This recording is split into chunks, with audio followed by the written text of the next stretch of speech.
दोस्तों अभी अगले महीने ही अपना प्यारा भारत न्यूक्लियर प्रोग्राम का सेकेंड स्टेज में एंटर किया था और इस सक्सेसफुली एंट्री पर मैंने एक वीडियो भी बनाया था। लेकिन ये डेवलपमेंट और भी बड़ी डेवलपमेंट बन चुकी है क्योंकि दुनिया में कई ऐसे देश हैं जो थोरियम बेस्ड न्यूक्लियर रिएक्टर को बनाने की तैयारी कर रहे हैं, लेकिन अपना प्यारा भारत इसमें ऑलरेडी सक्सेस हो चुका है। कई लोग बोलते हैं कि चीन के पास थोरियम बेस्ड न्यूक्लियर रिएक्टर है, लेकिन गाइस ऐसा नहीं है। यहाँ पर आप देख पाएंगे जून 2023 में चाइना के द्वारा कहा गया कि वो लोग एक एक्सपेरिमेंटल थोरियम रिएक्टर को ऑपरेटिंग करने की सोच रहे हैं। मतलब अगर वो बनाना स्टार्ट भी हुआ है तो कंप्लीट नहीं हुआ है, और भारत का जो है वो सक्सेसफुली कंप्लीट हो चुका है। और चाइना की तरह कई वेस्टर्न कंट्री भी हैं जैसे कि यूएस, यूके, जापान, ये सब भी इस पर रिसर्च कर रहे हैं। तो हम लोग बात करेंगे इस वीडियो में कि जिस थोरियम रिएक्टर प्लांट को लेकर के दुनिया सोच रही है, तैयारी कर रही है, रिसर्च कर रही है, उसको भारत ने कैसे कंप्लीट कर लिया और किस देश के पास सबसे ज्यादा थोरियम मौजूद है। जिस देश के पास सबसे ज्यादा थोरियम मौजूद होगा वो इस प्लांट को सक्सेसफुली डेवलप करने के बाद यूज कर पाएगा। अदरवाइज जैसे कि यूरेनियम, ये काफी रेयर मटेरियल है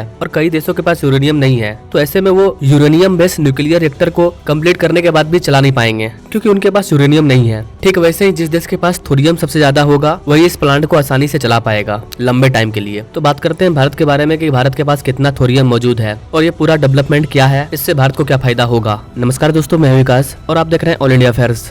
यहाँ पर आप देख पाओगे भारत के डिपार्टमेंट ऑफ एटॉमिक एनर्जी के जो वैज्ञानिक हैं उनके द्वारा कहा गया है कि भारत के लिए थोरियम एक प्रैक्टिकली इनएग्जॉस्टेबल एनर्जी सोर्स है जो कि कभी खत्म नहीं होने वाला है। ये आर्टिकल 15 अप्रैल को पब्लिश हुआ है और इसमें ये भी कहा गया है कि अब ना तो हमें किसी देश के पास जाकर के यूरेनियम की भीख मांगनी होगी और ना ही हमें इसकी नीड है, और ना ही भारत को एनएसजी का मेंबर बनने की जरूरत है। एनएसजी कंट्री से हमें कोई मतलब नहीं है। जितने भी एनएसजी कंट्री हैं वो भारत के न्यूक्लियर प्लांट में हमेशा अड़चन डालते रहते हैं, लेकिन अब हमें उनकी जरूरत नहीं है।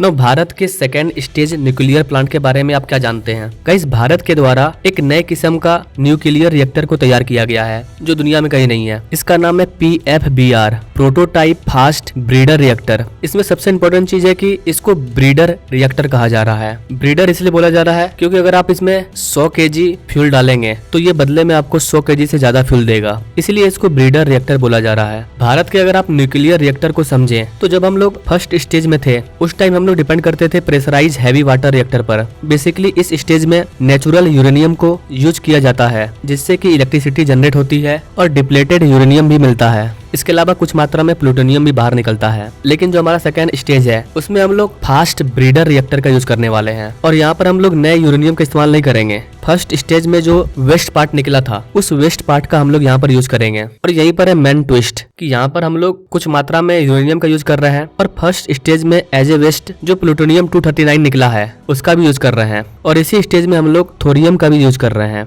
और सेकेंड स्टेज में जब इन तीनों चीजों को मिला करके हम लोग रिएक्ट करते हैं तो हमें इलेक्ट्रिसिटी तो मिलती ही मिलती है, इसके अलावा हमें यूरेनियम 233 मिलता है। तो इसका रिजल्ट यही निकला कि हम लोग एक ऐसे फ्यूल को तैयार कर रहे हैं जो कि अपने आप में बहुत ही फिजाइल मटेरियल है ना। ये हमारे लिए अच्छी बात क्यों है, इससे हमको क्या फायदा होगा? गाइस, सबसे पहली बात, पूरे दुनिया में सबसे ज्यादा थोरियम अपने प्यारे भारत में पाया जाता है। थोरियम के भंडार हमारे पास अवेलेबल है पहले से, तो हम जितना भी थोरियम का यूज करेंगे थोरियम हमारा खत्म होने वाला है नहीं। अदरवाइज जब हम लोग यूरेनियम का यूज करते थे तो हमें दूसरे देशों पर काफी ज्यादा डिपेंड रहना पड़ता था। अब हमें उतना ज्यादा डिपेंड नहीं रहना पड़ेगा क्योंकि हम यूरेनियम के साथ साथ थोरियम का यूज कर रहे हैं। यूरेनियम का बहुत ही कम मात्रा में यूज करेंगे, ज्यादातर थोरियम का यूज करेंगे। भारत के ओडिशा और केरला को मिला करके हमारे पास 70% थोरियम मौजूद है सिर्फ इन दोनों स्थान पर। 2014 में जब डिपार्टमेंट ऑफ एटॉमिक एनर्जी ने इसका डाटा जारी किया था कि उनके द्वारा 11.93 यानी कि करीबन 12 मिलियन टन थोरियम के रिसोर्स को एनालिसिस कर लिया गया है जो कि भारत के 6 राज्यों में मौजूद है। 1.07 मिलियन टन थोरियम मौजूद है, और यही कारण है कि माना जाता है भारत के पास दुनिया का सबसे ज्यादा थोरियम मौजूद है। और इससे साफ क्लियर हो रहा है कि आने वाले समय में जब फॉसिल फ्यूल खत्म हो जाएगा, रिन्यूएबल एनर्जी का बाप बन जाएगा क्योंकि हम न्यूक्लियर पावर प्लांट पर डिपेंड हो जाएंगे। और दुनिया का सबसे बड़ा ग्रीन पार्क भी भारत में बन रहा है, तो उससे भी हम लोगों को रिन्यूएबल एनर्जी मिलेगा। हमारे पास कई हाइड्रो प्लांट भी मौजूद है, उससे हम लोगों को बिजली मिल ही रहा है। तो अगर इन द फ्यूचर कोयला खत्म हो जाता है, पेट्रोलियम डीजल खत्म हो जाते हैं, तो भी भारत को प्रॉब्लम नहीं होने वाला है। जैसे ही भारत अपने न्यूक्लियर स्टेज 2 में यूरेनियम 233 को प्रोड्यूस करने लग जाएगा तो हम लोग उसके बाद स्टेज 3 में भी इंटर कर जाएंगे और स्टेज 3 में और ज्यादा मजा आने वाला है। वहाँ पर हम लोग यूरेनियम 233 के साथ थोरियम को ऐड करेंगे और थोरियम हमारे पास पहले से मौजूद है, यानी कि उसी यूरेनियम उसी थोरियम को लगातार बार बार यूज किया जाएगा और इलेक्ट्रिसिटी को प्रोड्यूस किया जाएगा। इसलिए न्यूक्लियर एनर्जी को